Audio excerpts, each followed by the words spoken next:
Hello everyone, this is the Crimson Cure, welcoming you to the Crimson Tower, a place where we keep a feminine foot on the gynocracy, feminism, and black male misandry. So go ahead, pull up a chair, stay a while, and listen.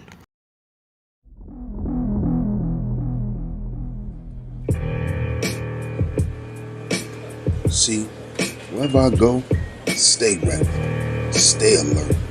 I'm always prepared for whatever. I see you. There's a seat right here. You can see from all angles. I'm ready. It's time to get down to business. Game time. Hi, honey. I know you just made it to the library, but love of my life, my hero, my lion, you forgot your A game. So come home, take it, and then you can go and conquer the world, black man. Oh, and one more thing. Would it kill you to just wear some socks? I'm just saying. Love you. And can you bring home some milk? Oh, man. She be killing me. Okay, I'll go back. I'm gonna get my A game. I'm not putting them socks on. I'm good. I'm fly. I'm fresh.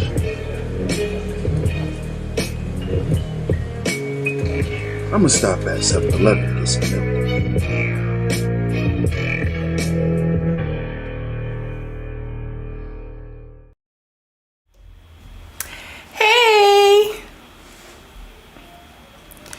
Hey, my Crimsonites, how are we doing? I love that commercial. Did y'all love that commercial? Y'all know that was our guy, Sheep, doing the voiceover, right? Did y'all recognize his voice?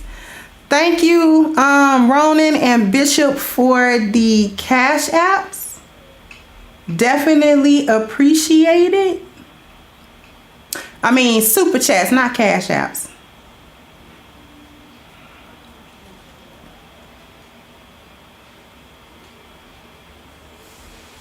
Thank you, XM. I don't like saying the real names for the cash app, but thank you so much for the cash app.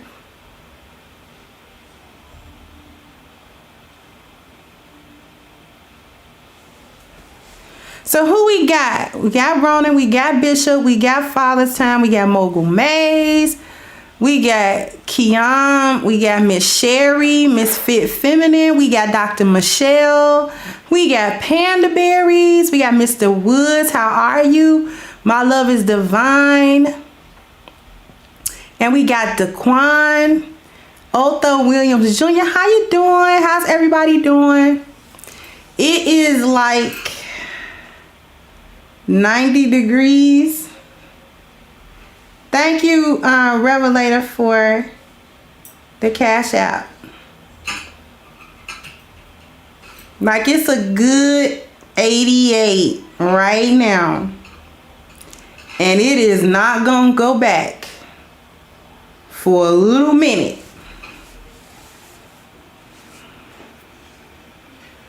Cause it's what? Friday. It's Friday today. Dang. How I miss a whole day? Why I think today was Thursday though. Like, I honest to goodness thought today was Thursday for whatever reason. Anyway. Saturday gonna be 88 again. Sunday gonna be 90. Monday gonna be 88. So, Chicago has decided that we are actually gonna do summertime right now. They're trying to open up the city. Like, I think the mayor said next weekend it was gonna be full capacity. I'm not feeling that. I still want 6 feet, no pressure. How many of y'all are ready for y'all stuff to open back up, like completely? I put a 1 in the chat if you really are, waiting for whatever you at for it to open back up, or put a 2 if you like, I don't know. I'm gonna put my 2. Sure, I don't know. I kind of like y'all in the house.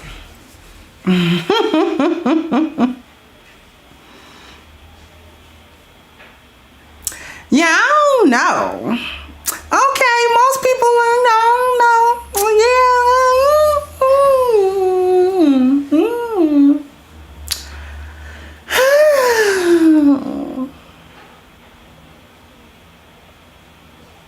I feel some type of way.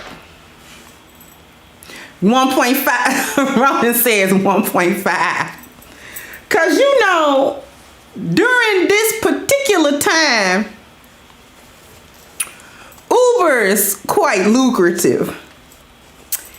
And call me biased, call me selfish, but I don't want that to go away. I'm liking the dollar amount that I'm able to acquire within a very short amount of time. And I don't think that I want that circumstance to alter. But it will, as people get used to going places. Those prices will come right on down. And we'll be back to regular Uber prices. I mean, it was cool before, but it's really cool now. You know what I'm saying? Hey, Ruminant, thank you. So I'm not ready, but Houston is open whether I like it or not. Yeah, Chicago go open whether we like it or not.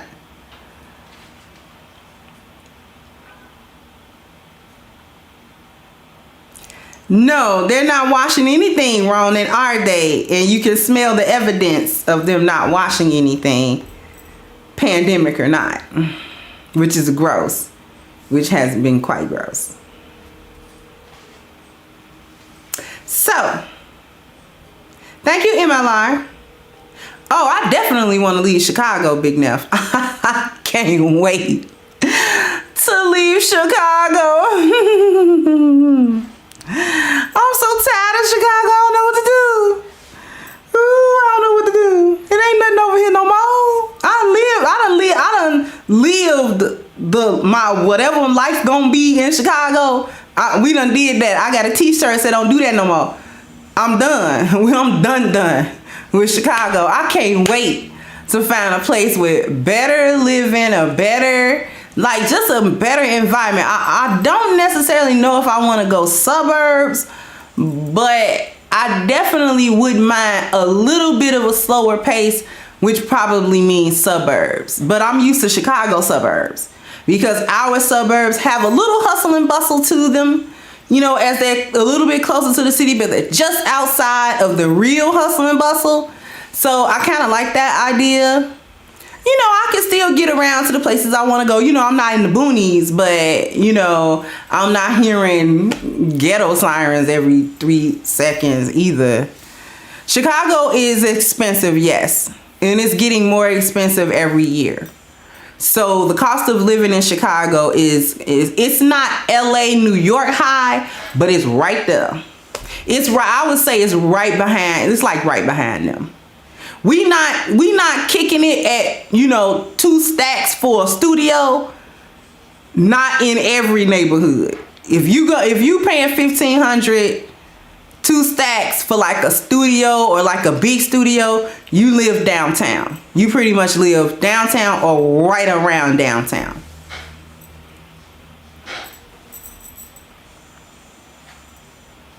So that's how it is in Chicago. It's a good place to visit. I'm just tired of living here.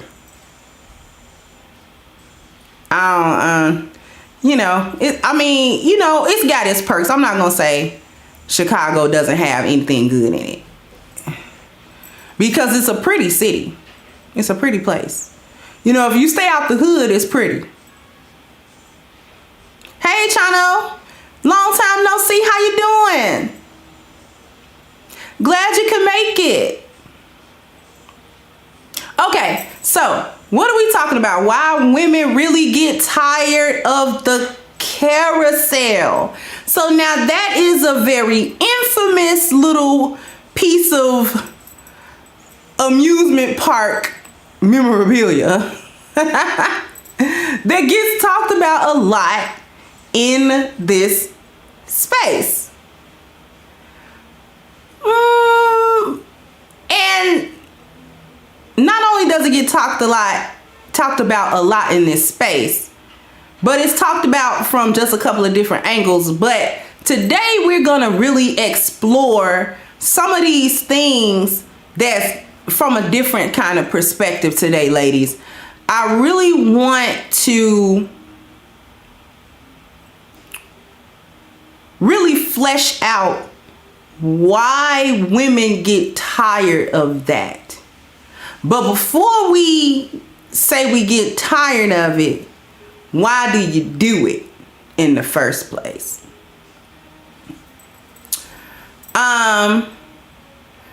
Here's why a lot of women jump on the carousel. Because when you're young, you're invincible. And with this whole liberation thing, and women don't have to do this, and there really aren't a whole lot of restrictions on what women will do and what we are expected to do and things of that nature, we've dropped a lot of the traditional things. You know, women are not expected to necessarily be wives coming out of their parents' house. They're expected to join the rat race, like we explored yesterday about feminism being about being able to tax the other half of the society. So really, the only expectation of women nowadays is a masculine expectation. Okay, the expectation for women is masculine because we are expected to start pursuing masculine pursuits. Okay, we're expected to go to school with the aim of getting higher education, with the further aim of getting some type of career going or something like that, where we can become, at least in our minds, financially independent. And it's masculine because they want women to actually engage in the 4 Ps for themselves. So the first thing that we get suckered into is the whole provision thing. Go to school, get a career, make 6 figures so that you actually become the provider for yourself, right? To the degree that it becomes difficult in some cases to meet a man that can top you financially, okay, with financial provision, because there are more than one type of provision. And that's one thing that women, especially young women, have a trouble understanding. We don't understand what men actually provide for us. We think it's just money. And this is why women are real quick to say, I don't need a man, because they're having, you know, a way to get the money. But as I stated before, provision actually is not just financial provisions and financial resources, but it is also foresight. And this is something that women do not have. So I need you guys to understand and keep in mind that women do not have foresight, and therefore their ability to provide for themselves, to procure provision for themselves, is actually faulty. It's halfsies, okay? She can't do it at full capacity because she can't do it beyond money, all right? So then not only are women trained into trying to get provisions, which is masculine, because that's part of the 4 Ps, which is part of masculinity and male nature. I want to go back to what we're looking at when I had a chart about human nature that was on there. The first 4 of them are the 4 Ps. So provision, problem solving, protect and procreate, okay? So when we talk about how women get on the carousel, this has to be part of the conversation, right? Because what we do, ladies, is we get taught how to be masculine from our mothers. Because see, that's the big trick. That's the big trick bag of feminism, right? The big trick bag of feminism is that it's supporting our femininity while at the same time stripping us of everything that is feminine and replacing it with masculine principles, right? So the 4 P's are masculine principles, right? This is a man even at his DNA level, right? So we're really unable to do that. And many women, even on a financial level, are unable to truly provide for themselves just financially. A lot of women struggle and have to, you know, sell a little something, if you know what I mean, to provide, okay? To provide. So then we move into problem solving. Now, even though I think protection comes next, we move into problem solving. The reason I'm moving into problem solving after provision is because women are convinced that we have the foresight from the provision to actually solve our own problems, which boots on the ground, we can't solve our own problems. Okay? Because we're constantly calling somebody or trying to see who we can reach out to in order to help us make important decisions and things of that nature. We're constantly looking for the support in order to try to solve our problems. And many times it's easy to overwhelm a woman with problems. If we get too many problems at once that we don't see an easy shot to resolve, it's easy for us to get very overwhelmed. However, feminism has taught us, because feminism is a whacked out value system, it has taught us that we are just as capable as men for all levels of problem solving, and we are not. And I need the ladies to understand, I'm not here to run you down. When I talk about this stuff, I'm not here to wag my finger at you.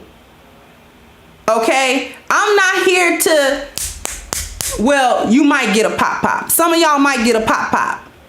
I'm not gonna lie. Some of what I say might give you a pop. Right? But what I'm saying is out of love. And if I say I love you, then I have to tell you the truth. Because the sisterhood, we don't tell each other the truth. We tell each other feel-good stories. We tell each other what we think we want to hear. We tell each other what will soothe us. Okay? But a lot of times in our so-called sister circles, we don't hear a lot of truth. And in my world, truth is a love language, even if the truth gives you a pop. Okay? I done had many a truths told to me that gave me a pop. And it's like, wait, I wasn't expecting that. Where'd that come from? Oh, it was just the truth. That's all. Okay? It was just the truth. That's all that was. And it popped. It's like, who hit me? Did you hit me? Don't hit me no more. Nobody. Oh well, somebody hit me. Yeah, I'm just telling the truth.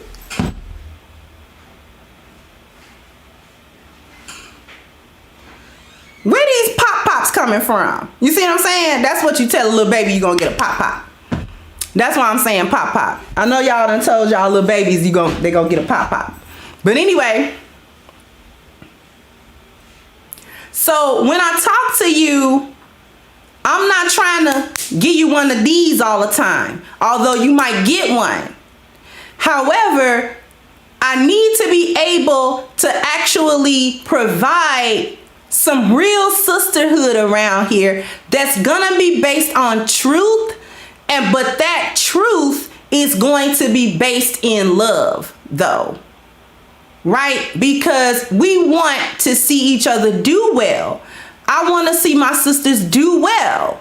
I want to see us win. I want to see us succeed, right? In the things that we want. Not in all of these other things with these other value systems that somebody else put on us, and we feel obligated. We feel obligated, right, to perform in this way.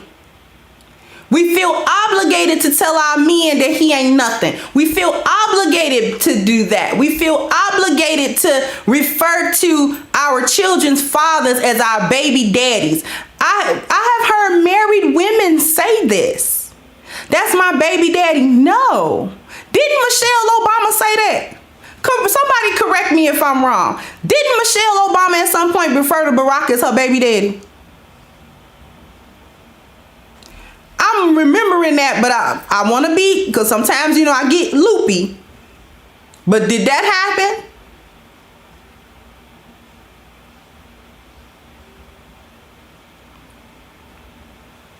Because I don't want to say nothing that's not happening.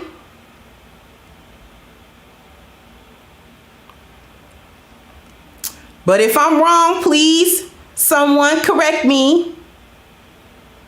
Yeah, I thought so, Kiam. I thought she referred to the president of the United States as a baby daddy. How disrespectful is the language that we have been taught to value over and above the men? That is disrespectful.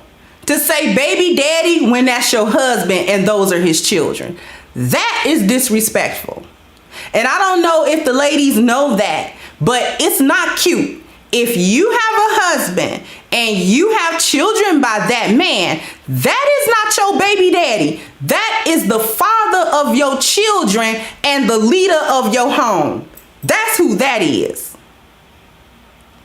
And calling him a baby daddy devalues his position. See, this is why we talk about value systems, because the one that we have now devalues us on every level. We devalue ourselves, which is what the carousel does. And I'm going to get back to that. We devalue ourselves with that carousel, and we devalue the men with all of this language that we use in reference to them.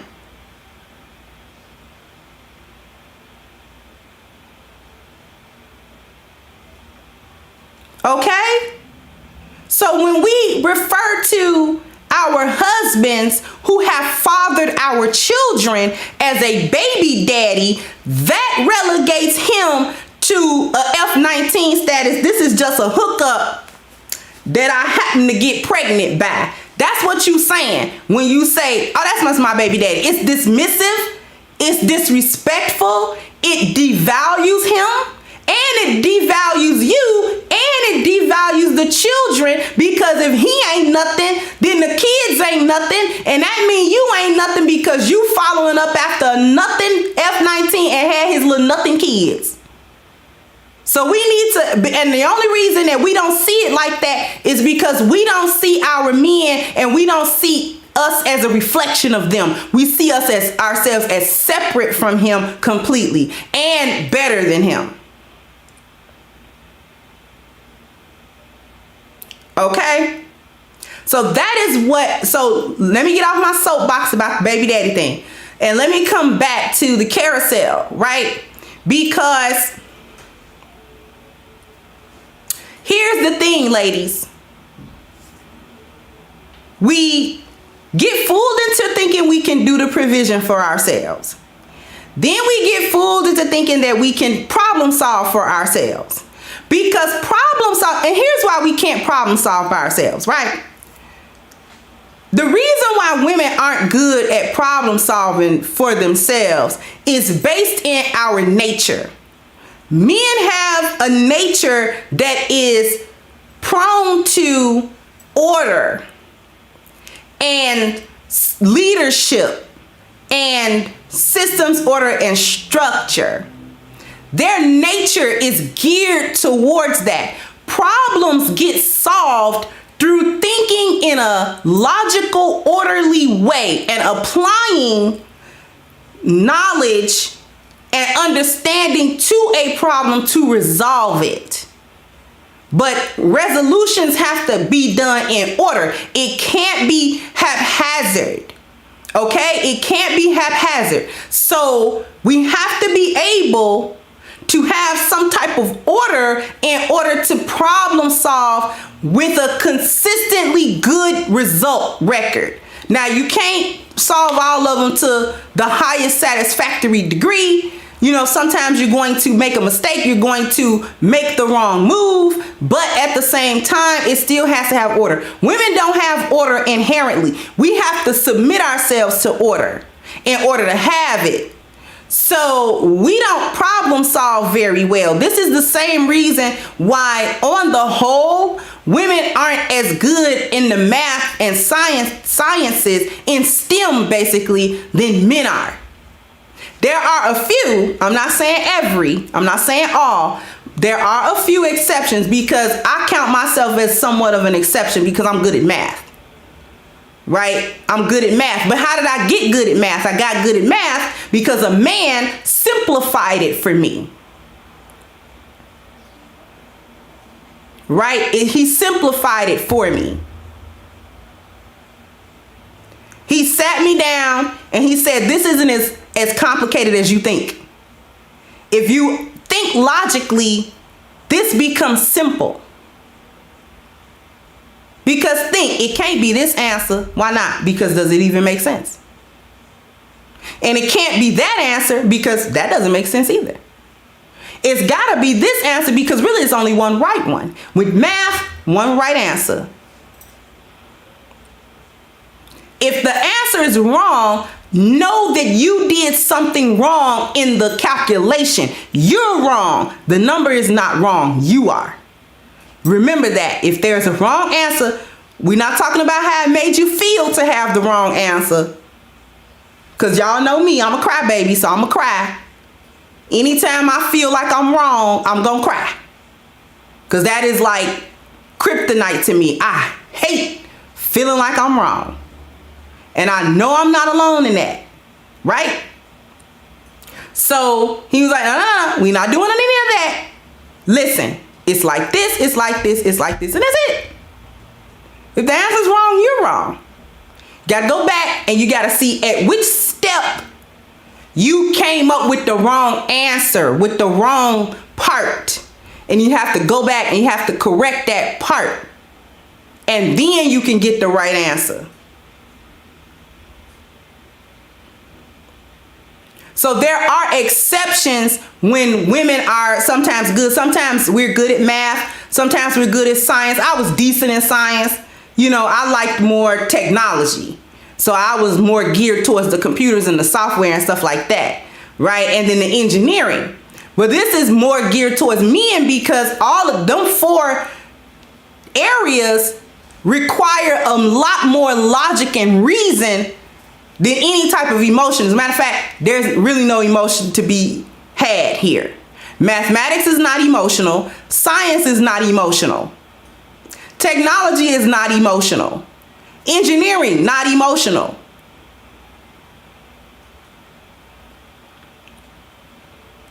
Okay? So women don't typically go in heavily into STEM fields like men do. Men will go heavily into those fields because it caters to their thinking. They think like that anyway. So it becomes easier for them. We get frustrated too bad at any emotional space. And this is another reason why problem solving doesn't go very well for us, because we get stuck in the emotional part of it. Right, ladies? Because I know I do. I'll get stuck in the emotional part of that. It'll be a problem and then I get stuck in, oh my God, how am I gonna get past this? What am I gonna do? What am I gonna do? And then, I don't know if everybody else do it, but I'll go to drastic measures to resolve a problem. It's black and white to me. Well, if this is an issue, I'm just gonna stop. And it's like, that's not the answer all the time. There are other paths we may take. You know, you don't always have to cut your nose off to spite your face. You can have your nose. Nobody tell you couldn't have your nose. I'm just saying you're sniffing the wrong stuff. I ain't say cut your nose off. Good God. But that's the emotional part of us. We be like, no, I can't do it. You know, we freak out. So we get, and because we get stuck in the emotional part of it, we can't get to the plan that it takes, because planning takes what? Order. It takes thinking in that logical, linear fashion for us, and we have a hard time. Now, some women can do it better than others, so I'm not saying it's impossible, but however, it takes us a minute to get there. And really, to be really honest with you, it takes us going into masculine energy to be even really decent at problem solving. It actually takes us getting into masculine energy, right? Right? So here's the thing. So after we deal with the provision that we have a hard time with, and we have a hard time with problem solving for ourselves, we have a hard time with protection, because when we want to be protected, we have to rely on external things. We have to rely on the police. We have to rely on the men in our lives, you know, our brothers, our dads, our uncles, our boyfriends, you know, our husbands, whatever the case may be, our sons sometimes. We have to rely on the men somewhere, somehow, to protect us. Even if we have to call the state, you know, we have to call the Romans to come do it.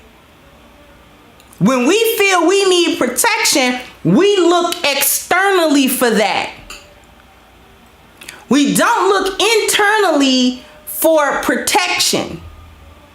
Okay? Because innately, we as women understand I can't really protect myself from certain things. Thank you, Mogul Maze, for the cash app. We understand that we can't really protect ourselves from a lot of things. Things can get real heavy and real hectic for us really fast. Right? It really does. It gets real hectic real quick for us. So we're like, if a situation get real sticky, we start thinking about how I'm going to get away, how I'm going to call somebody, how is somebody going to come and help me. Okay? So we don't do very well with protection, because we don't have what it takes to protect ourselves adequately.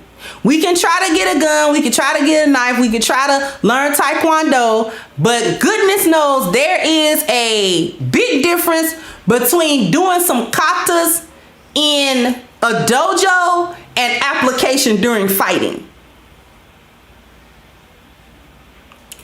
Big difference. Huge difference. Because when you're in the dojo, that adrenaline is not up, that sense of danger is not there. Okay?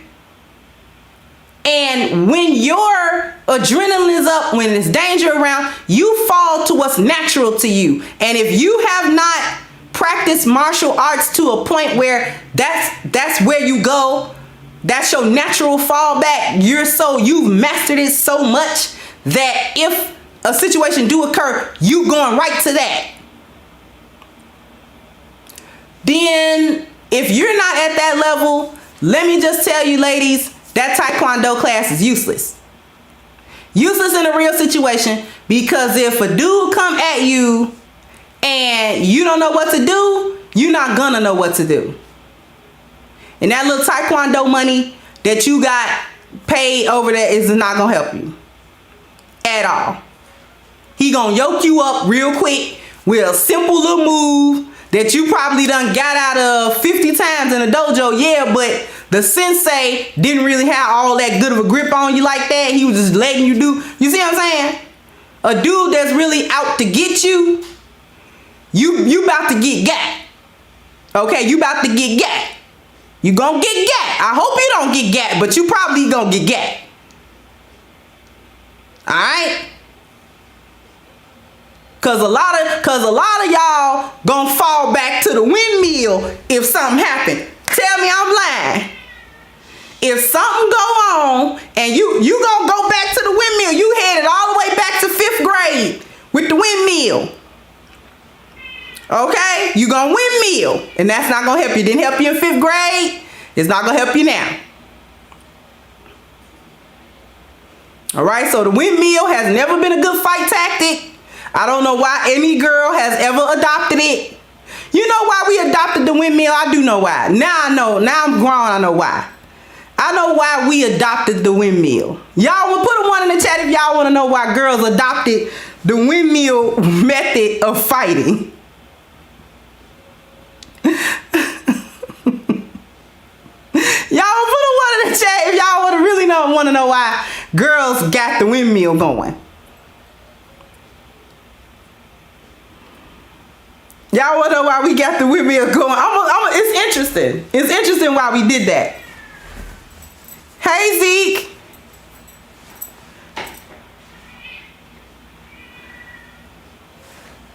Girls did the windmill because we didn't want to get hit. And it was a defense and an attack at the same time. So if I put enough distance and put my head down and don't see nothing, then I can try to land a few hits without taking no damage, because really we don't want to get hit. We don't want to get hit. The most masculine little girl did not want to get hit. Okay? Well, it's not a good fight tactic, Zeke. That's so, you know, it's a stupid fight tactic. But that's why we did it. Right? My older brother wasn't having it. He was like, you're not going to go where we live at. You're not going nowhere doing no windmill. I'm going to teach you how to punch. I'm going to teach you stance. I'm going to teach you how to twist your hip. And I'm going to teach you how to punch. And I'm going to punch you so you know how it feels to get punched.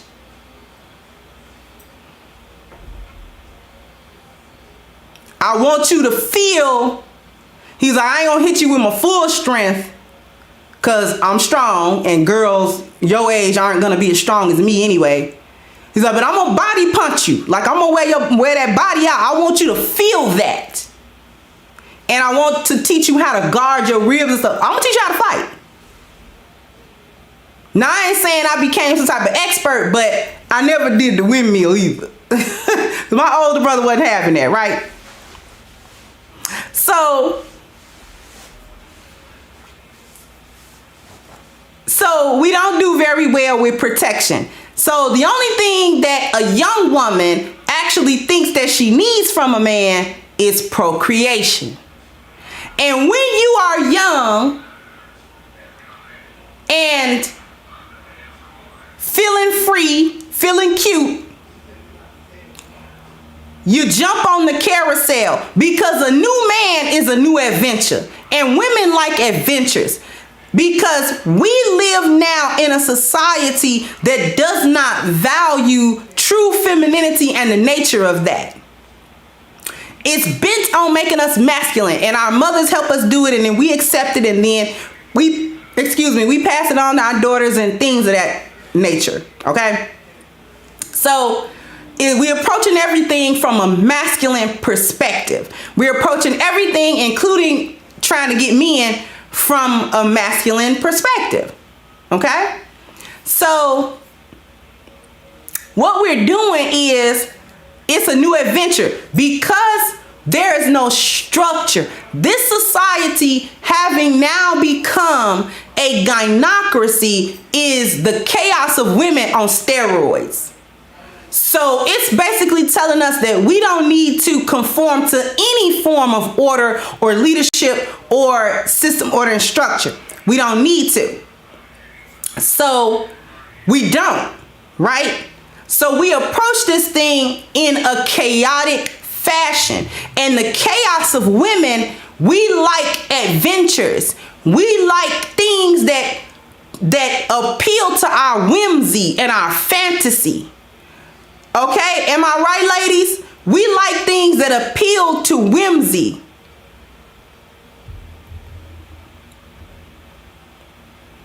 Cause I got a lot of whimsy. Thank you, Mr. Z. Right, ladies, we got a lot of whimsy. A lot of, ooh, that's nice. Ooh, I like thinking about that. This is why we'll get places and we'll plan a trip online, but we don't intend to really go on that trip. Please tell me I'm not the only woman doing that. Periodically, I will go on like a Travelocity site and plan a whole vacation. Okay?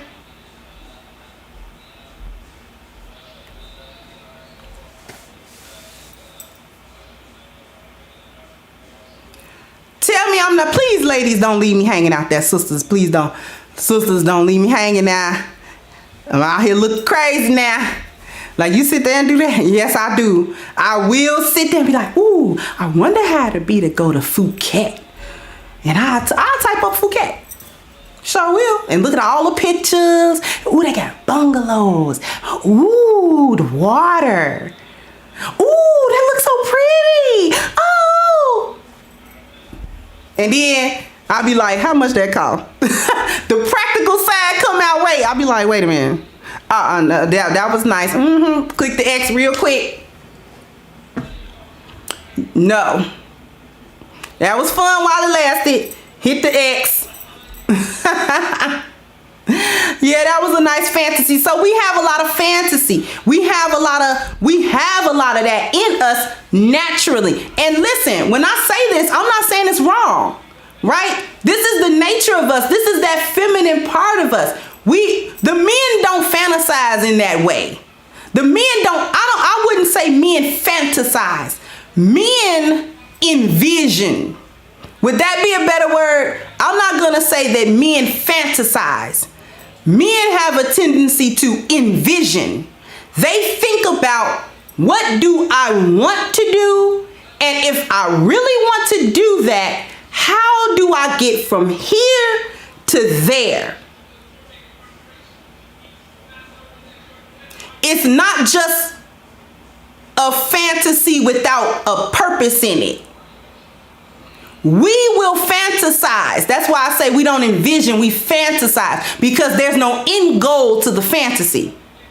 There's no end goal to the fantasy. The fantasy in and of itself serves us as women, just thinking about the good things that we would like to do, or thinking back to something that we did do, and and all of that type of thing. Rerun says you do both. Would y'all agree? Rerun says men do both. We fantasize, and we get into that, and that alone actually serves us some good. We like doing it because it serves that chaotic part of us that likes adventures. We like adventures. We'll even go to them in our minds. This is why women, when we read books, we will read a fiction novel before we read a non-fiction novel. So when you ask a woman what was the last book she read and then say not a fiction book, she gonna be like, because she gonna be on stuck, because the non-fiction book doesn't serve the fantasy. It doesn't serve that part of us. I can sit here and whip out a bunch of, I read them to you, my Alien versus Predator series, because it was fantasy. All I had to do was imagine it. And I was sitting here like this for hours, just running off my imagination. Yep, and they did this, and they did that, and yep, and this is the fight that they had. And ooh, he hit him, and then he ducked, and then he ran, and then he hid. Because that's what we do. Men don't have that tendency to the degree that women do. So when you ask a man if he's a well-read man, usually his book choices are not going to be purely fictional books. Now, I'm not saying he don't like them. I'm just saying if you ask a well-read man what was the last book he read, it's probably going to be a non-fiction book.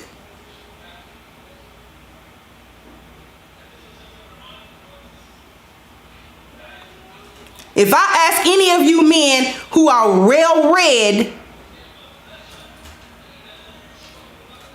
you gonna say, oh, well, I read the 48 Laws of Power. Oh, I read a financial book.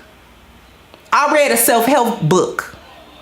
I read a book about finances, or I read a book about whatever, history or whatever.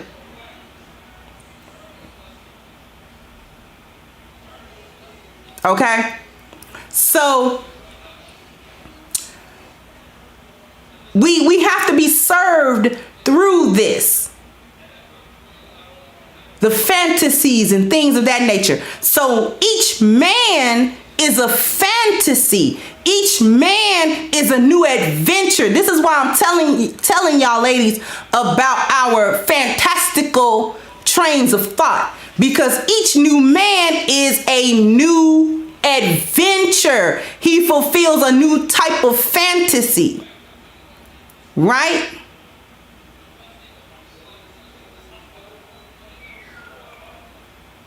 So when we're young and we're coming from households and societies that do not provide any structure or leadership to a woman because it's a gynocracy, so it doesn't. We're in full chaos mode. And so we don't have anything that even culturally punishes us, or culturally not punishes, but deter us from engaging in our chaotic nature all the time without any boundary and saying, okay, you can't do that. Okay, you can't do that. You have to cool down on that part. So because we're not hindered, there's no inhibitions. When we're taught not to have inhibitions, then we don't. And then that's how we jump on the carousel, because there's no inhibition here. And we're encouraged in that way. So now that I've explained how you get on the carousel, this is why you get tired of it. We never get tired of the adventure of the new man. Because women always like the adventure. All the time. And right now I'm going to keep it real 100. Women always like the adventure of new masculine energy, because it's like, oh, it's a new one. And it fulfills the whimsy and the fantasy of it. And we're prone to that. And we become accustomed to acting with no boundary and no prohibitions. Nothing is prohibited.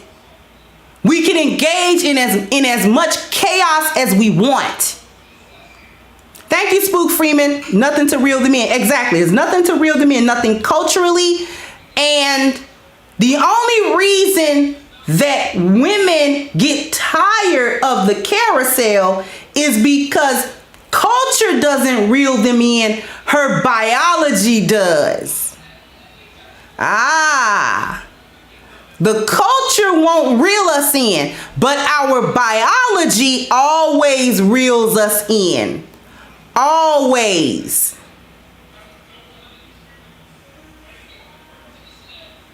How, Crimson Cure, does a woman's biology reel her in off of the carousel? Well, let me tell you, Crimsonites. Because innately, women are looking for 4 things from men. What are the I don't want the ladies to answer this, if you will. What are the 4 things that we innately look for in men, that our nature is looking for? I named them for you. What do we look for?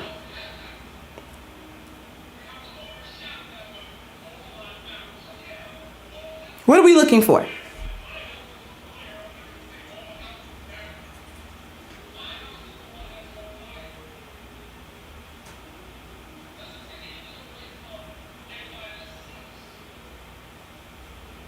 What are we looking for in men?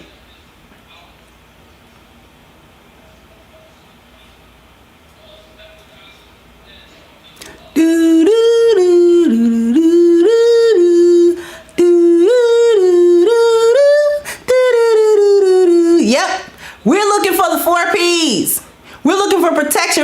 provision, procreation, and problem solving. This is why women get a rotation, and this is why she doesn't have sex with all of them. See, the misconception is that every woman that has a rotation of men in this society is trying to have sex with all of them, and she's not. She's usually only having sex with one of them, maybe two. The other men that are orbiting her, she's trying to get one of the other P's. She's getting the procreation P. But she's also looking for protection. That's the guy she can call if somebody else is messing with her. Now, if that might be the same guy she's getting procreation from. Might be. But the other guy that is paying a bills or something like that, he's the provision. This same guy may or may not also be the problem solver, because if he's paying a bill, that might be a problem he's solving. Or the problem solver could be another guy that they're having platonic friendship with. He's the male orbiter that she expends her emotion with, and he helps her work through like problems and stuff. She can come to him and tell him stuff. This might even be her homosexual friend. Okay? Because sometimes that's the function of them. He's the problem solver. He's not going to provide. He's not going to protect. He's not going to procreate. But he still got masculine energy and masculine thought. So if she come to him for problem solving, I don't care how 2 snaps in a circle he is, he's still a dude in here. I don't care how much feminine energy he dwell in. When you get him to thinking along that line, he can't help it. I've seen them do it. And they'll get into this space and they'll start helping you with problems. Nah, girl, that ain't how you do that. This how you do this. What was you thinking? This is how you, girl, this how you solve it. This how you resolve it. And he'll come up with a masculine way to do it. Way more masculine than anything she was trying to do. Right? So, the carousel, thank you, Dorian. So, the carousel is there because the women are being taught to approach things from a masculine point of view and ignore her feminine biology. Okay, in more innocent ways, when it's not a rotation, I'll take what C says. A male family member becomes the problem solver. Her big brother, her cousin, her uncle, something like that. But in today's society, with the way in which women are encouraged to approach things so masculinely, there's gonna be more than one man somewhere doing something. And those men are gathered together to collectively provide for her the 4 P's that she's not getting out of one man. Now, that's not to say that one man doesn't have all 4. If she were to not approach things in this masculine way, she actually would be able to get the one man that actually does this stuff. That actually will protect, that will provide, that will procreate, that will problem solve, right? She'll get that dude. Those men are there. Because I told you it's natural to him. The problem with the carousel is that it's so transactional that she's jumping into it with a transactional mindset, right? Because it's fun and it's adventure and it's fantasy and it's whimsy, right? So she's not jumping into this in any type of serious mindset. She's jumping into this in a transactional mindset. Oh, I just want to have sex with him just because he's cute. Like, it's not nothing more than that, right? So she only will seek to get the 1 P out of him, right? Not realizing or ignoring the fact that she needs the other 4 because her biology ain't kicked her butt yet. and made her understand that she don't need to be gathering together no group of men to collectively do this. She needs to have one man that does this. When she gets tired of the carousel, what's happening is it's exhausting to find different men to perform these different functions. Women that ride the carousel past a certain age don't have a choice. That's what you're seeing. Hudson says, I don't know, CC, I'm seeing these women past 35, even past 45, still riding the carousel. This is when they get to a point where they don't have any choice but to do it. Because there is a point of no return. There is a point of no return for the carousel. Thank you, Ruminant. Says Sim Harvey called that building a man out of 4 back in the day. Yeah, that's silly. That's ridiculous. Right? That's silly.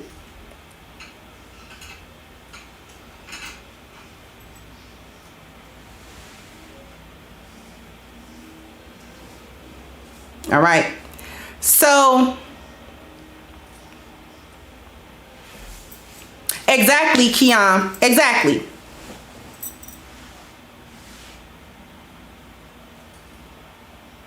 So, what happens is they get to a point of no return. The carousel is a point of no return. There is a point.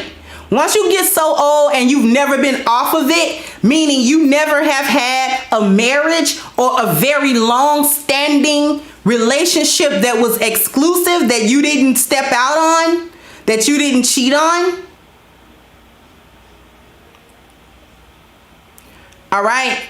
Then you've been on the carousel that whole time since you was like maybe in your teens to 45, almost hitting 50 in the butt. That's a long time to never have said, okay, I'm off of this thing, and I was off the carousel for 15 of them years.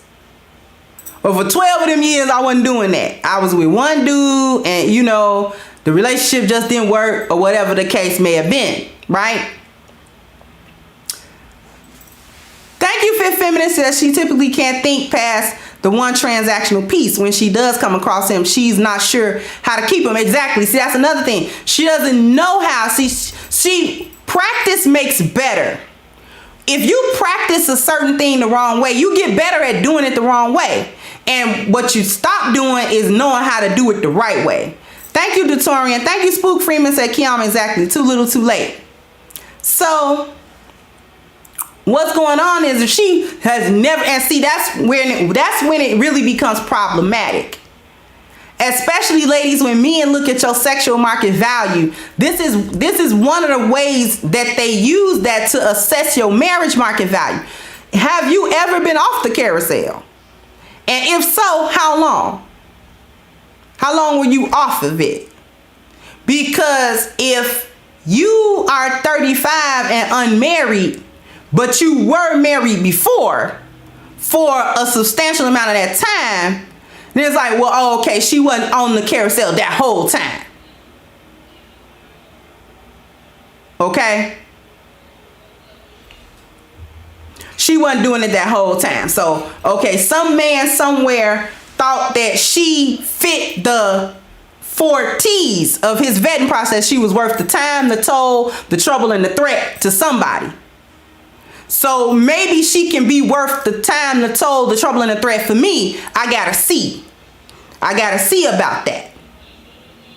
But if you're like my age and you've never been off of that carousel, that's problematic. That is highly problematic. Because what that means is you wanted men around, but you didn't know how to keep them. And the one main obstacle for women nowadays keeping men is you're competing with him in who got the bigger masculine energy, you or him.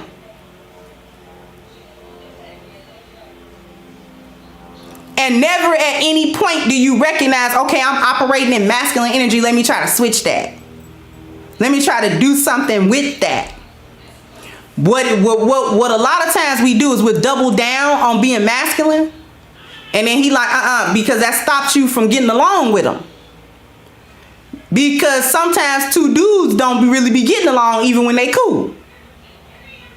Sometimes two guys that's cool with each other can only tolerate a little bit of each other before things go left, and I might punch this dude in the jaw. Because he gets reckless with his mouthpiece after a couple of hours, and I'm not having it.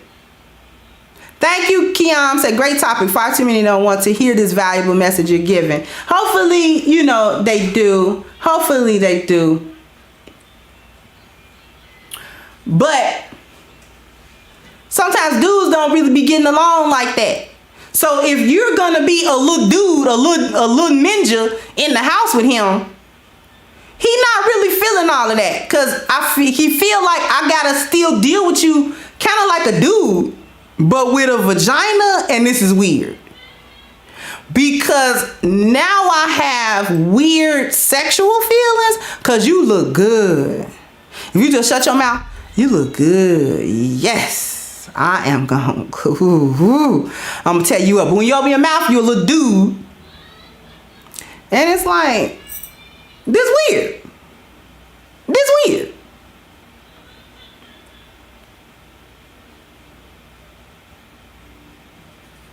You weird. So he don't want to be with nobody that make him feel weird. You making him feel weird. You weirding him out. So he don't like that. So it's like, okay, just let me go. I'm just gonna go. This is why a man will be like, okay, I'm just gonna stick and move, because maybe it could have. Maybe I could offer you more than procreation. I might would have been willing to offer you a little provision. I might would have been willing to offer you a little problem solving. I might would have been willing to offer you a little protection. But I ain't not really. Not no more. Talk too much. And now not only do you talk too much, you're talking like a dude. And I don't like that. And sometimes, ladies, even the best of us get caught up with that because we grew up here. And we grew up listening to our mothers, a lot of us, doing that. And so this is how we think communication is supposed to go, and it's not. And it really take a masculine man to be like, exactly who are you talking to? Huh? No. Don't get big at it. I want to know who you talking to. Cause I looked behind me, I ain't see nobody. Cause ain't no way you was talking to me. Who this invisible ninja you talking to like that? Sometimes we get caught up thinking cause we ain't hollering that we ain't talking slick. But we do be talking slick.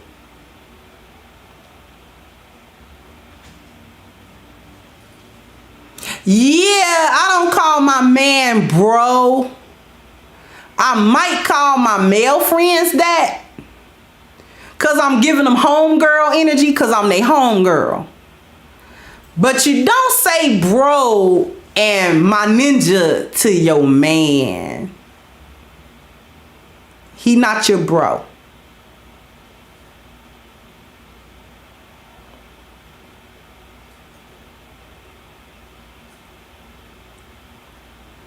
Not your bro.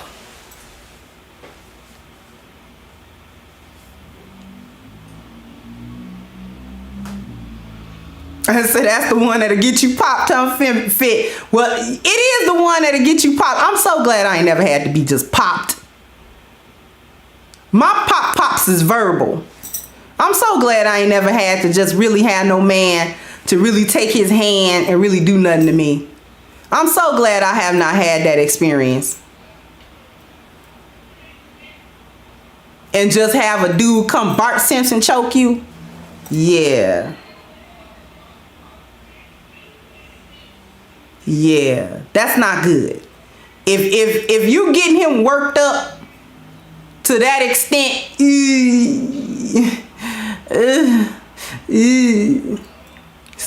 that's not good. Not good, sisterin'. Not good, sisterin'. We can't get him to that point where he feel like the only way to the moon. Because sometimes you can pull it out of a dude that ain't never hit no woman.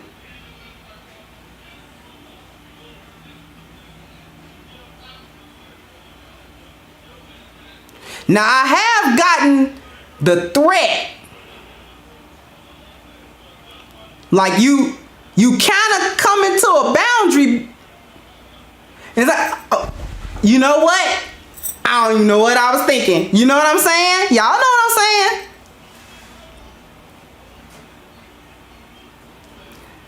We got to get out of that. I'm actually glad I've never been the woman that had to get her and then have sex with me, because that's how I want attention.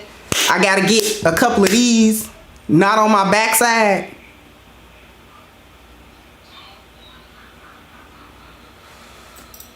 That just don't seem appealing. And if you're the kind of sister that needs a few of these across the face, and then he got to bend you over, and that's how you get your fix, then your value system, your spiritual system, your spiritual value, baby, need to check on that one. Because even if he does that to you a couple of times, he going to get sick of that. Because that expends a lot of energy.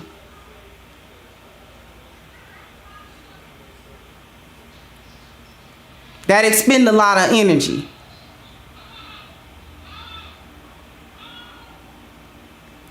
And I recognized that a long time ago. That expends a lot of energy to men. So we got to make sure that our spiritual value is, and our personal value is better, so that we won't have to seek his attention and seek his masculine energy in a destructive and negative way. So that's my little sidebar.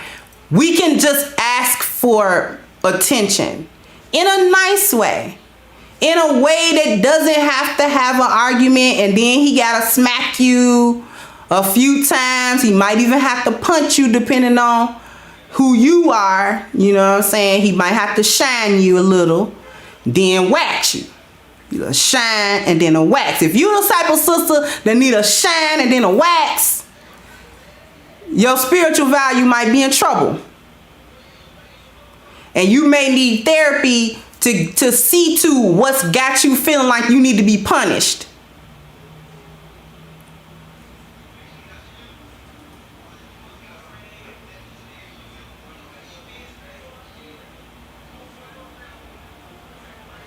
So if you are consistently feeling like you need to be punished, because that's just my opinion on where that even comes from. Well, you know, the other kind of spanking is almost always implied. You know? Thank you, Ronus. Agreed. When I'm teed off, I don't want her near me. I look at her different in an often adversary type of way. Yeah. Men with better value systems don't actually enjoy doing that with you. They much rather you have a more peaceful way. So, you know, to answer your question, Fit, the other kind of little pop, that, you know, that don't count. I ain't even really talking about that. I'm talking about that pre-shine wax. See, if you need a shiner and then a waxer,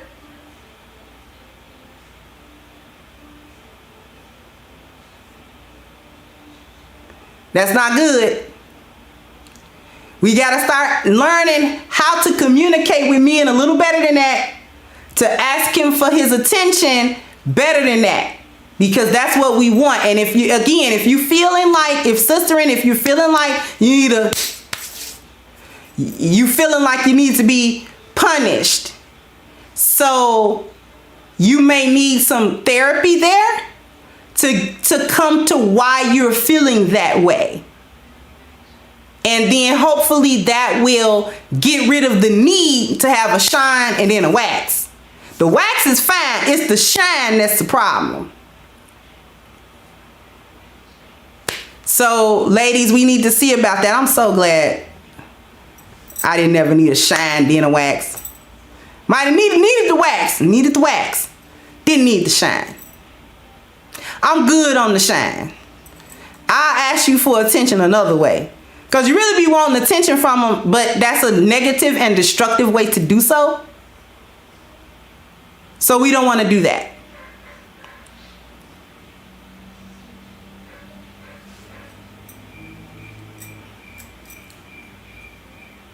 Yeah, there are women that do want that, and that's really who I'm addressing. The women who desire it. It's not even subconscious. They actively do it. They actively want the shine and then the wax.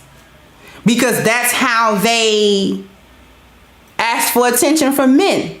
Because they don't know how to ask for it in a feminine way. They don't know how to request attention from him and his masculinity and his light from him in another way. All women button push. All women will button push. Whether we do it consciously or unconsciously, we're gonna do that. But there's even a way to do that. And there's a time to stop. There's a time to stop. If he has to do more than speak sternly about it, then you're doing something wrong.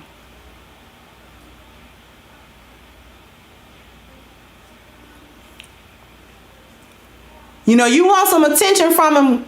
You know, if he in the room sitting down, go in there. Men are simple. We know that, don't we?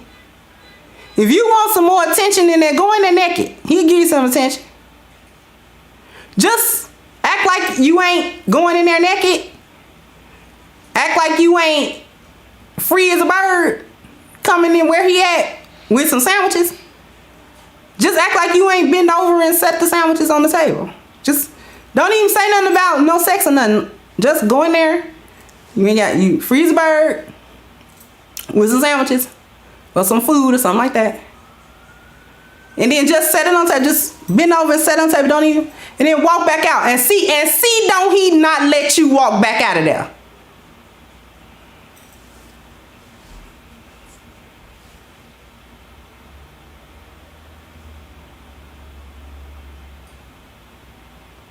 So I need y'all to understand that. He ain't gonna let you go. He might let you flounce out of there one time. He gonna be like, flounce your butt back in there. Did you want something else? Come here.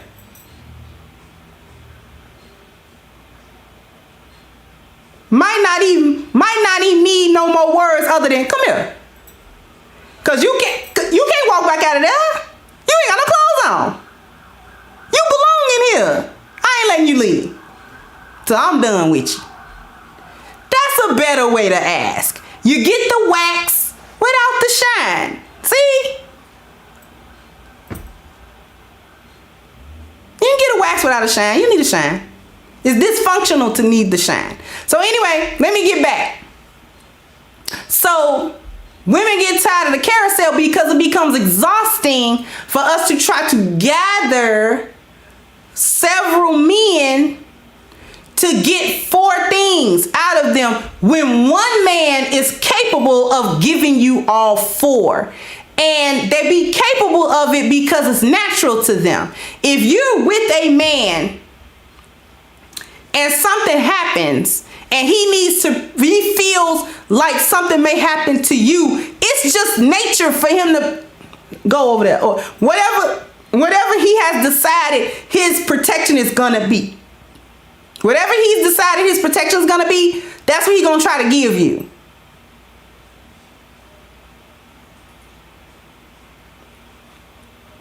Right?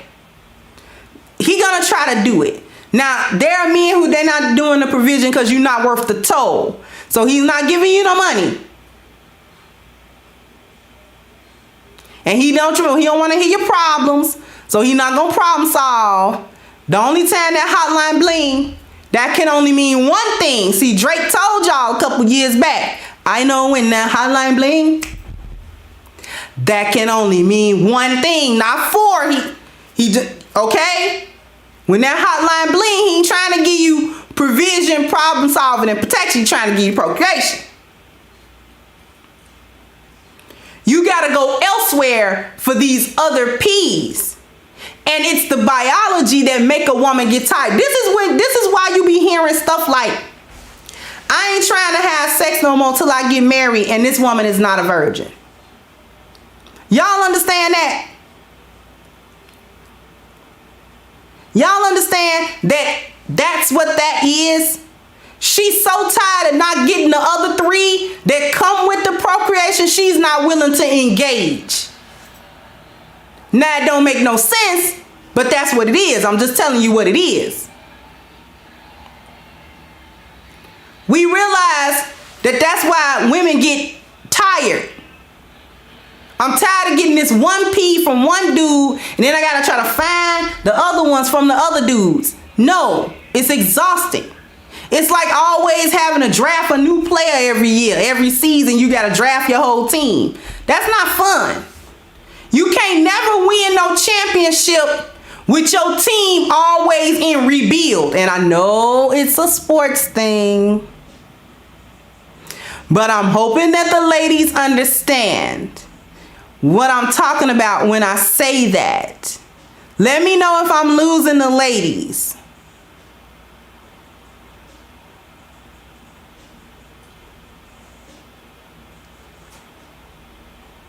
Okay? You can't win a championship if your team is always starting over from scratch every season. The teams that win championships are typically the teams not only that are talented, but have had time to become cohesive. They've played together. They understand how each other play. They understand what it takes to win. They're all on the same mission and they're on the same page. Those are the teams that win championships. Okay?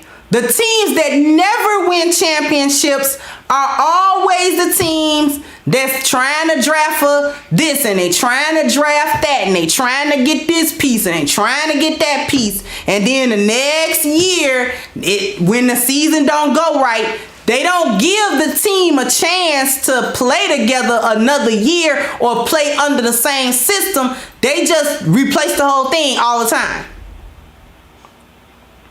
And that's what women on the carousel are doing. And that's what you're getting tired of. That's where the exhaustion comes from. Because I got to draft a new team every time.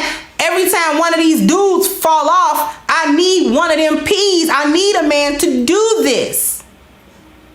So that all of that I don't need a man stuff is cap.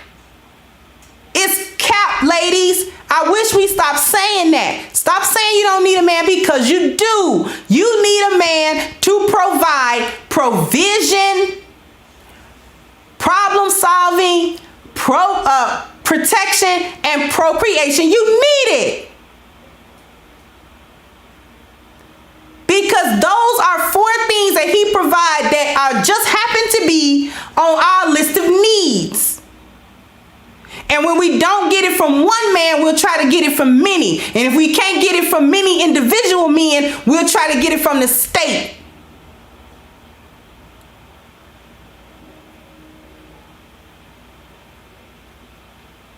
So I want to be clear to the ladies today. Talking about you don't need a man is a denial of your own femininity. I'm going to share something with you, and then I'm going to wrap this up.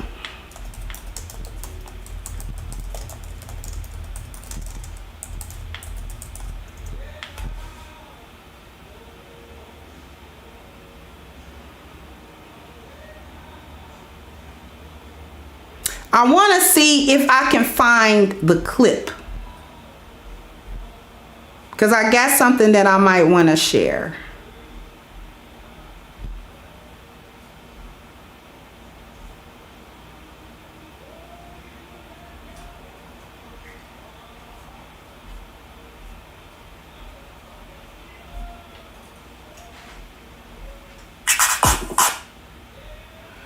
Okay.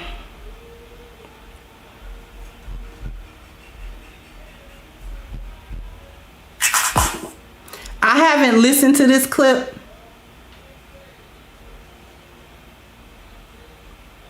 but I kind of want to get to a part that I want you all to hear.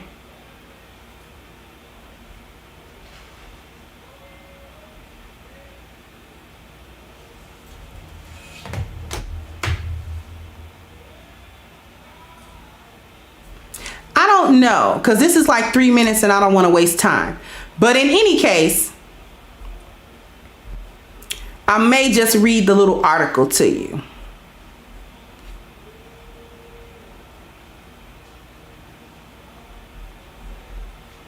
So I'm going to read this little article to y'all real quick because I want the ladies to hear this. Kim Kardashian breaks down crying over marriage with Kanye on their reality show ahead of divorce. I feel like a effing failure. I feel like an effing failure. Kim grew emotional while discussing her strained relationship with Kanye on Thursday's episode of Keeping Up with the Kardashians, which was filmed ahead of their divorce. During the episode, the 40-year-old lashed out at members of her family during a wintertime trip to Lake Tahoe. I just want to go to my room and never come out, Kim said. Her sister Chloe explained that Kim has been struggling privately as a result of her and Kanye's tumultuous year, which included the rapper's presidential campaign and his since deleted tweets about his wife and her family. Chloe added that the couple got into a big fight before the trip and cited it as a reason for Kim's behavior. The show then cut to black and white video shot in the aftermath of the disagreement in which Kim cries to her sisters. I just honestly can't do this anymore, she said. She continued, why am I still in this place where I'm stuck for years? Like he goes and moves to a different state every year. I have to be together so I can raise kids. He's an amazing father and he's done an amazing job. Kourtney consoled her by telling her that Kanye will continue to be a good father to their 4 children. I just think he deserves someone who will support his every move and follow him all over the place and move to Wyoming, and I can't do that, Kim said. She went on, he should have a wife that supports his every move and travels with him and does everything, and I can't. I feel like a effing failure. It's my 3rd effing marriage. Yeah, I feel like a effing loser, but I can't even think about that. I want to be happy. I'm not going to read the rest of that because it's unimportant. But what is important is that she has everything that feminism says a woman should get. She's pretty. Many men would say, especially in her heyday, many men would have said that Kim is a 10 or close. She's definitely like 8, 9, 10 territory, right? She's a billionaire.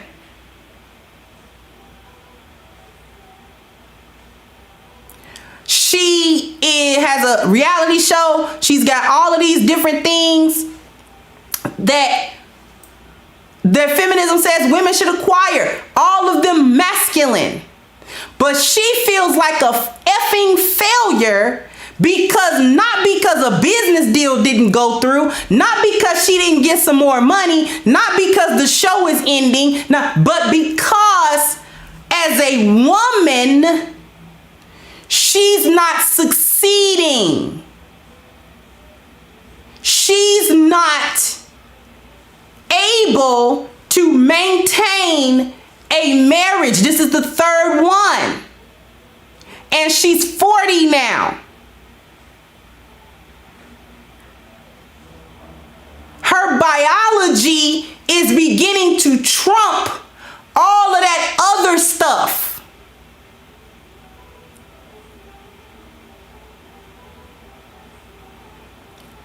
It doesn't matter about the money.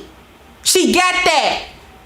It doesn't matter about the home. She's got that. It doesn't matter about the business. She got that. It doesn't matter about the looks. She got that. She even has what appears to be, even though they're dysfunctional, a tight-knit family. It's a hyena clan, but it's tight-knit. But what doesn't she have?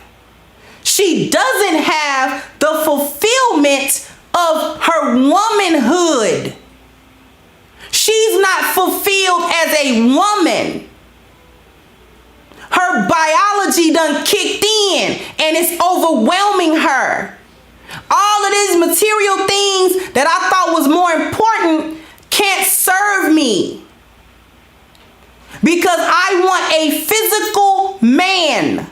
Not the idea of a man, not a bunch of men, not 4-5 men, I want a man that comes to me and I go to him and he holds me, he has sex with me and he problem solves with me. He protects me and he has foresight that he can give me. That's what I want and that's what I can't keep.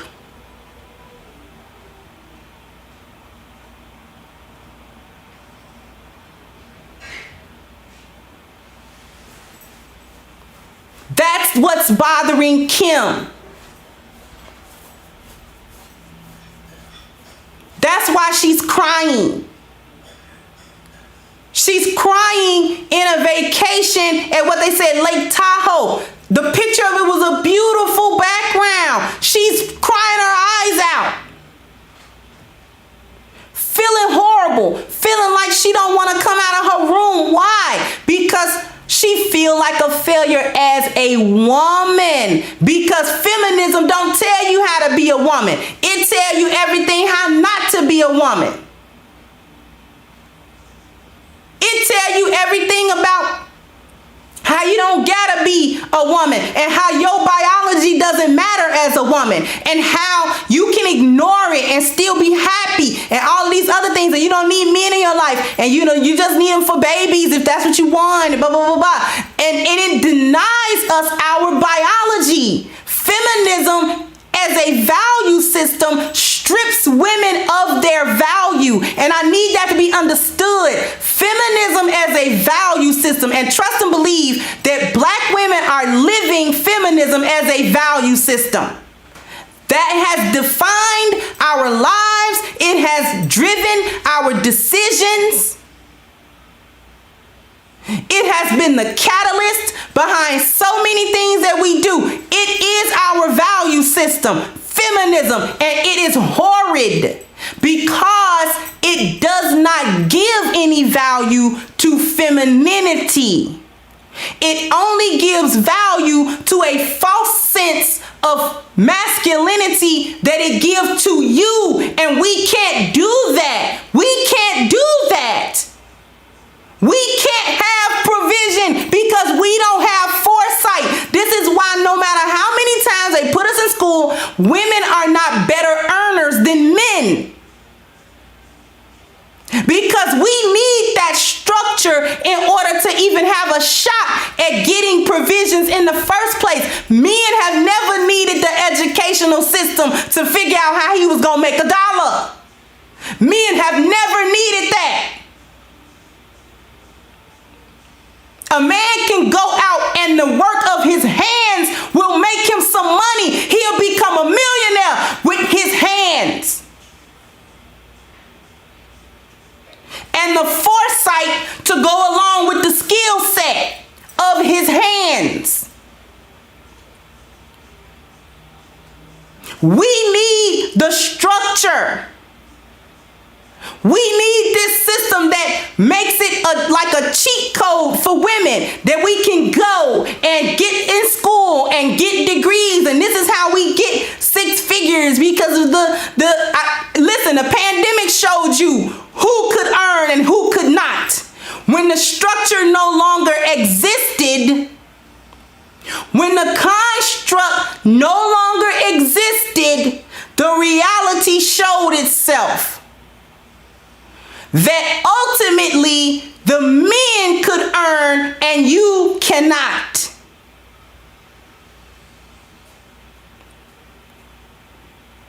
Because the most essential jobs outside of the medical industry were labor industries, trucking, all of these labor intensive jobs.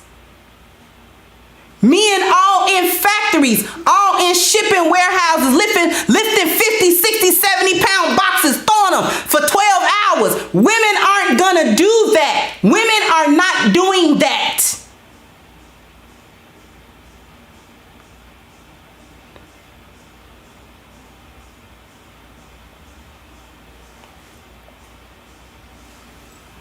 Okay? These are the things that we need to understand. What's going on?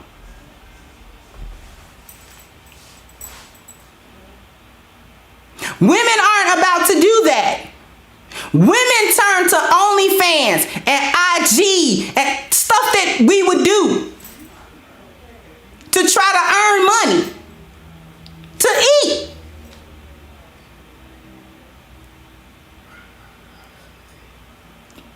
It's a bunch of people about to get evicted now that the moratoriums is over on the landlords and the evictions and these courts is opening up, all them back evictions, that's coming down the pike.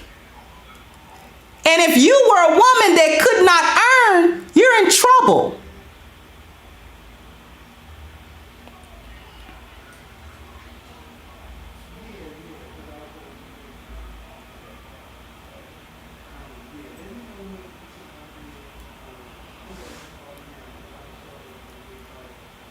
Feminism as a value system has stripped women of all our value, all of it. We can't even see what our value is. Women do not even understand their nature or their value or their purpose. You can ask any woman and she don't understand her purpose. The purpose of women is men. Just about every woman you can throw a rock and hit one and she'll cringe, not at the rock, but the purpose. If you write the purpose on the rock, she won't say ow because the rock hit her. She'll read it and cringe because she don't even know that and don't want to accept it. Her value system does not allow her to accept something like the purpose of women is men.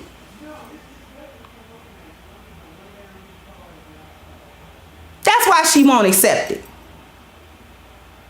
Because she got a value system that says no to that. She's got a value system that says, nuh-uh, what are you talking about? How's my purpose men? But then when you ask her, okay, if your purpose is not a man, what is your purpose? She couldn't tell you. She wouldn't be able to tell you. That's where we are now with all of this inclusion and pride and feminism. You don't even know what your purpose is as a woman. You don't even know the power of being a woman. We think that's a weakness. We think vulnerability and being soft and being feminine is stupid. We equate that with stupidity. And we equate trying to be masculine with call ourselves being slick. We smart. And that the men will respect us if we come at them with the same energy they come at us with. And really, it's the opposite thing. Men lose respect for masculine women, especially if he's a masculine man. The only time that a man does not lose respect necessarily for a masculine woman is if he's a feminine man.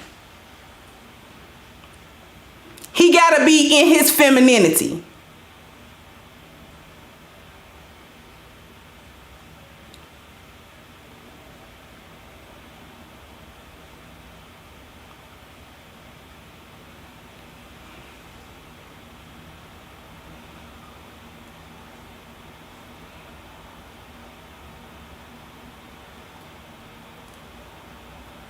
Those are the only men. Only maggles, and I'm saying this not to be funny, but maggles are typically male hyenas and they're usually in their feminine energy. They're the only ones that deal with masculine women. Because it don't matter who holds the energy, it balances out.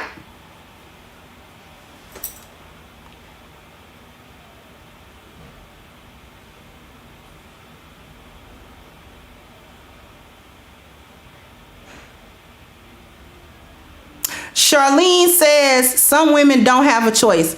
They have to provide for themselves and the children. What do you want her to do? When the family structure is broken, the weight falls back on the women. What do you want the women to do? And not true. You can say that if you haven't walked a mile in someone's shoes. Thank you, Ebo Sosa. I think they answered the question, and my purpose is to get that bag. Another masculine trait, which is a very masculine answer. But I'm going to respond to Miss Charlene. Charlene and Samson Entertainment. I'm actually going to go ahead and respond to her because these are some legit concerns, right? Because there are a lot of uncovered women, right? Okay. And listen, I want to let Charlene know and the other women who are listening to me, I'm not saying this out of a callousness. Because I do understand what it's like to have to get out there and provide for yourself. It's not easy. However,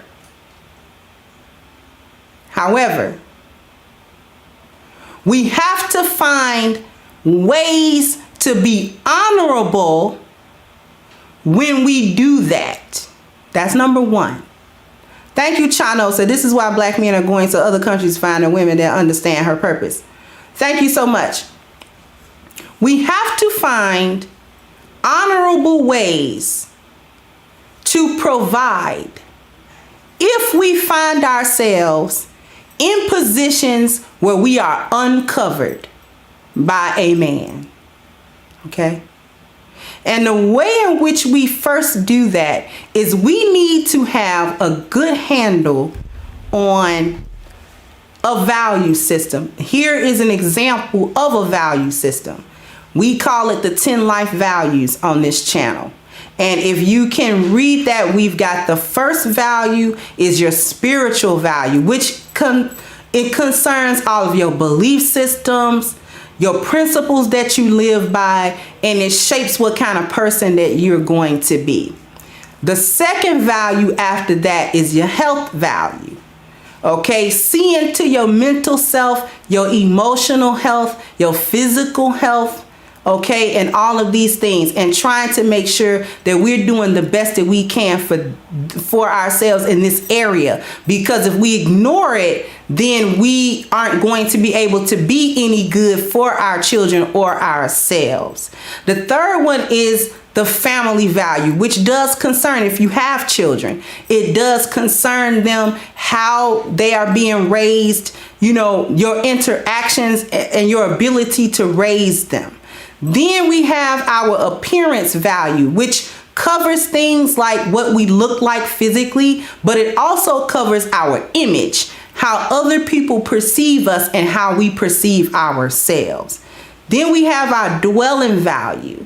Okay, our dwelling is everything that happens inside the four walls of our home, everything that transpires to make our homes work, or the things that transpire to make our homes not work for us. So anything from bill paying to how the actual environment and space looks in your house. Does it have furniture? Is it dirty? Is it clean? Is it nice? You know, those types of things. How does it make you feel when you're in there, when you're there? So we call that first 5 the internal value system because it has to do with you personally. The next 5 we call external 5 because it has to do with you in relation to the outside world.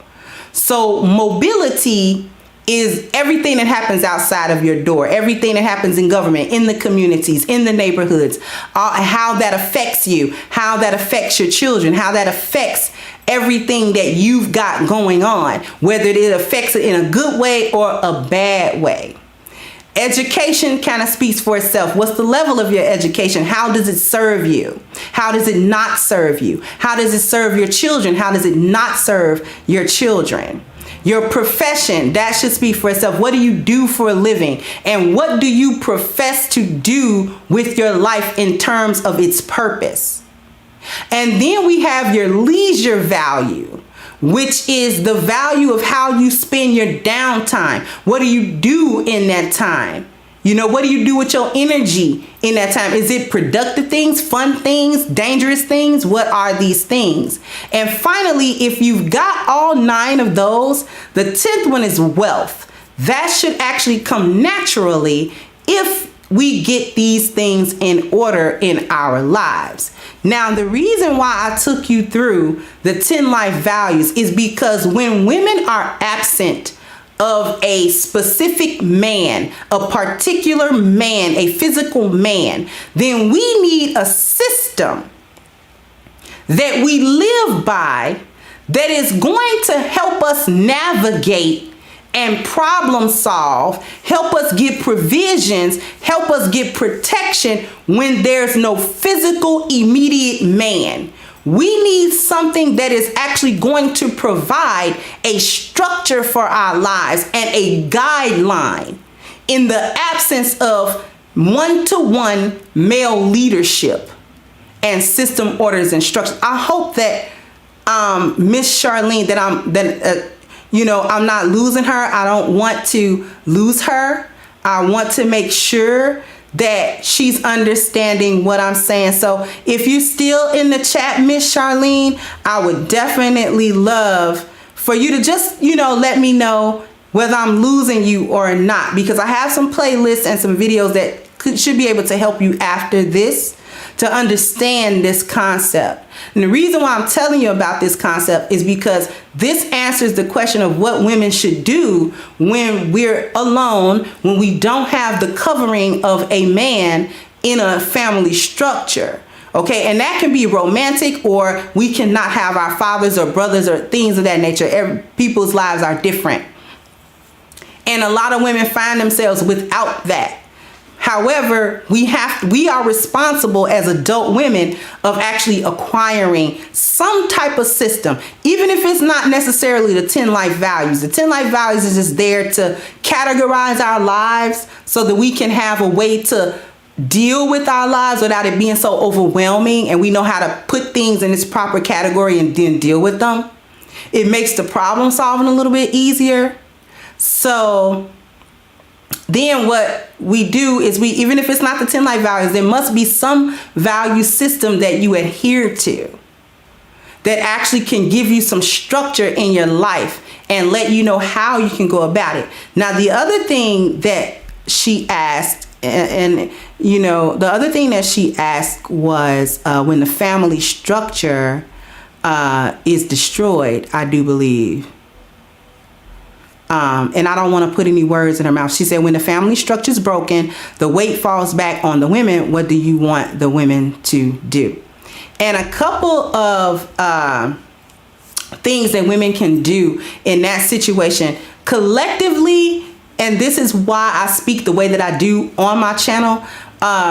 Collectively, we have to understand that consistently telling our men that we don't need them and pushing them away and all of those sorts of things actually maintain the brokenness of our families, because we have a tendency to teach our daughters that she should be doing things in preparation for not living with a man or not being with him. So when we ingrain in her at a young age that she don't need no man and should not rely on a man, what we're really grooming her for is to be alone. We're grooming her to try to stand on her own 2 feet without the protection, provision, the problem solving, and the procreation of a man in her life. This actually damages her. And the long-term effect is that the families remain broken in this broken state because it's a cycle. It's a cycle that we enter into, and it's up to us, especially when we're mothers, especially when we're grandmothers, especially when we're aunts, when we're, and all of these sorts of things. It's up to us to start breaking those cycles and understanding that we do need each other. Women do need men. We need our men. Black women need black men. And we have to start not dealing with the narratives that all of them are crap, all of them are broke, none of them have leadership, none of them are producing anything, because that's actually not true. Once we take off those feminist glasses, we actually can see our men for who they are. And it's because we don't have value for Black men, which makes it easier for us to look at them through these feminist and very actually racist, because these are white survivalist talking points, lenses. And it's easy for us to dismiss Black men as not good fathers, not good husbands, not, you know what I'm saying, not good men, period. So the women have a responsibility to ensure that we're not keeping up a cycle that keeps our families broken, because Black men want to be married. They want to have families. Black women, not so much. We want weddings and we want security and stuff, but we don't necessarily want to do any of the work that goes along with that. So I'm hoping that what I said answers your question. I'm hoping that she's still in the chat. And even if she's not still here, I would hope that other women who are listening to this understand exactly what I'm saying. Because again, when I say these things, this is not a pop to the women just to be mean to my sisters. I'm not trying to be mean. What I'm trying to do is get us to a point where we're accepting the truth of the situation where we are. And it's a hard truth. It's not easy. There's nothing simple about that. Okay, Miss Charlene is here. So yes, I understand, but women shouldn't be called masculine for just themselves or going after their goals. Yes, I agree. Women need men, but it shouldn't come from a desperate place.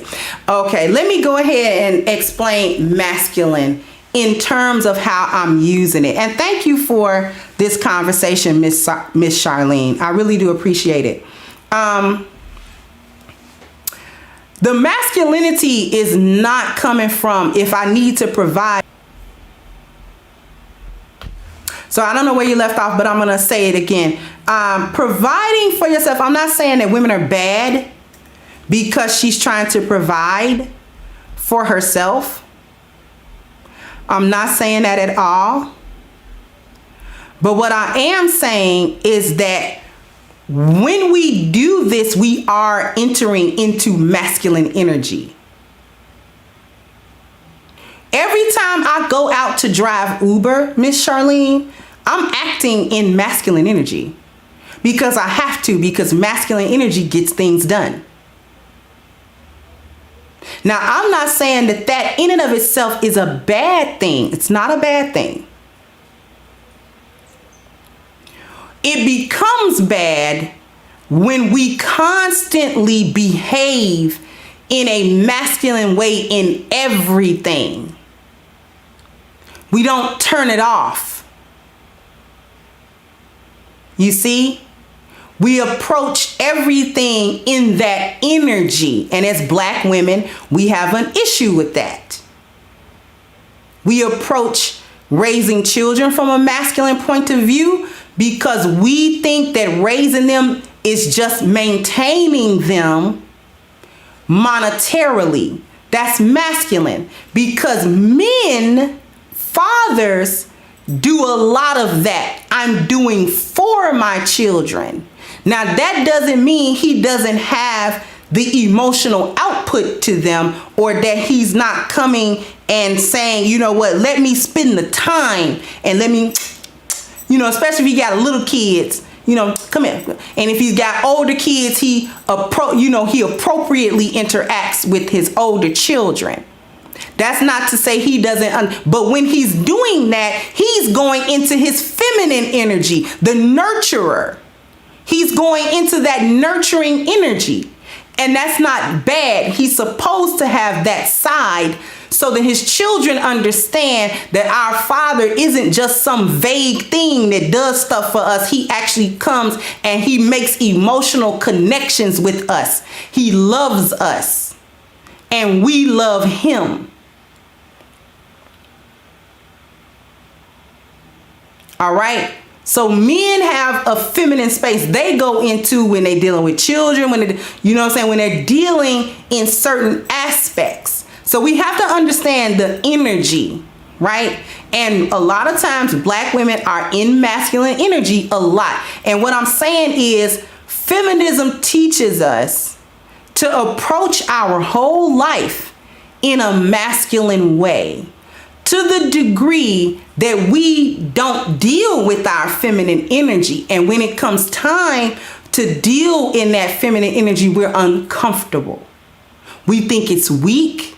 We think it's stupid. We think people are going to take advantage of us. We don't like it. We're uncomfortable in that skin. We're more comfortable in masculine pursuit. So we will pursue things in a masculine way. Go.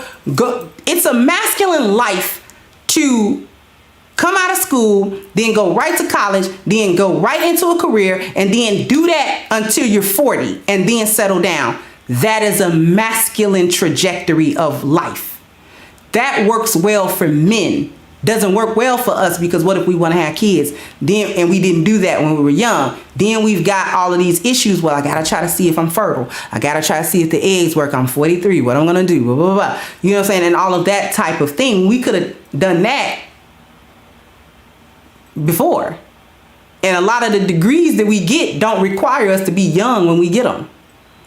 You can start getting your degree with a lot of degrees that women get in your 30s. So we carry a lot of masculine energy. I hope that answered your question, Miss Charlene. It's kind of difficult to do this from live to chat.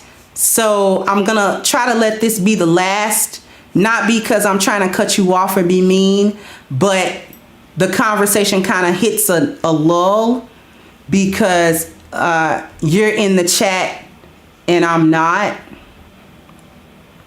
But I'm hoping that what I'm saying is making sense to you. Thank you so much, MLR. I'm hoping that what I'm saying is making sense to you.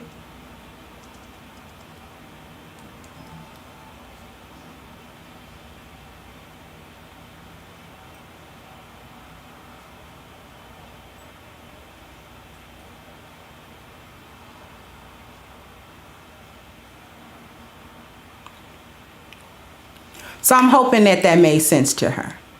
And to any woman that was listening that had some of the same concerns that Miss Charlene had and some of the same questions that she had, I definitely don't mind any of this dialogue, because I want to have dialogue with my sisters. I definitely want to have some dialogue with you all, and hope that I'm making myself clear on the things that I'm saying. Because this isn't about running down black women. This is about helping us to rediscover a good value system and then living by that, so that we can actually have better lives. Because the way that we live, we're not happy.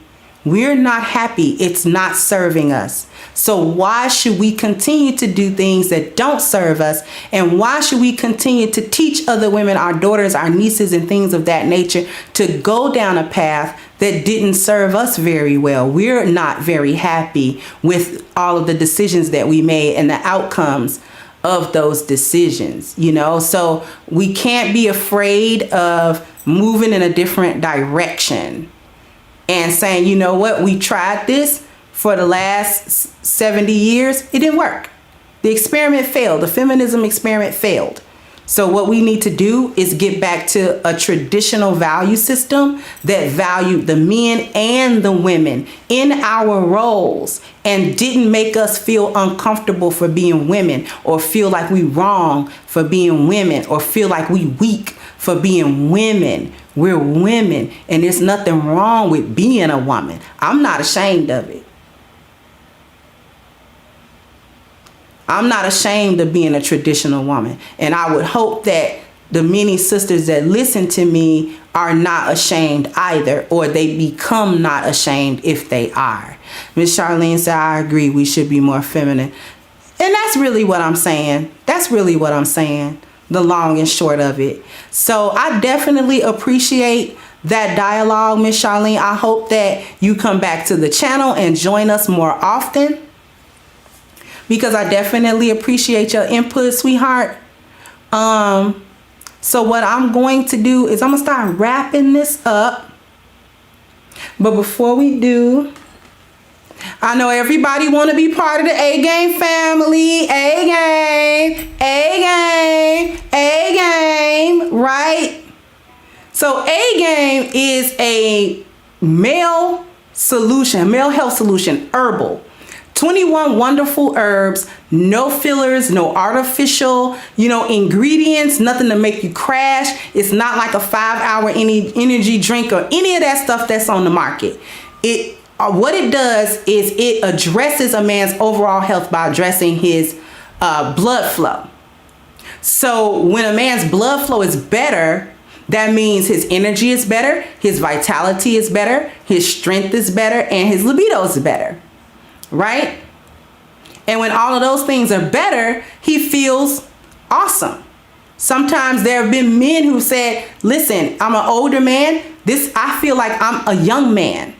I feel like I'm in my 20s. My pain is gone. My back pain is gone. I was very lethargic. Now I'm getting things done the way that I want to get them done. And I feel so great, not only physically, but I feel great that I'm able to accomplish the things that I was putting off just because I wasn't feeling very well. So if you want to be part of the A-Game family, and ladies, if you want the men in your life to be part of the A-Game family, super simple. All you got to do is go into the description box, click the link for A-Game, and you get a 10% discount using the code Kendra10, and you can have a box of A-Game on its way to you ASAP. And with that being said, thank you so much, Fit Feminine. Say A-Game, hey, A-Game, A-Game, okay? So with that being said, I want to thank everybody for coming through. I want to thank everyone for the super chats, for the cash apps. I greatly, greatly appreciate it. I want to thank specifically Miss Charlene for the dialogue. Greatly appreciate it. It gave me an opportunity to really flesh out some of the things that I'm saying. So with that being said, I'm going to wrap this up, and I will catch you guys on the next one. Bye-bye, Crimsonites. Hey guys, please like, share, and subscribe to the channel, and hit the notification bell. And if you've got more to say on the topic, leave a comment down below. Also, don't forget to support our sponsor, who so graciously supports this channel by clicking the description box and the link for A-Game at agameherbal.com. You can go ahead and get a 10% discount off of your next purchase using the code Kendra10. This has been yet another Crimson Cure production, and I'll catch you guys on the next one.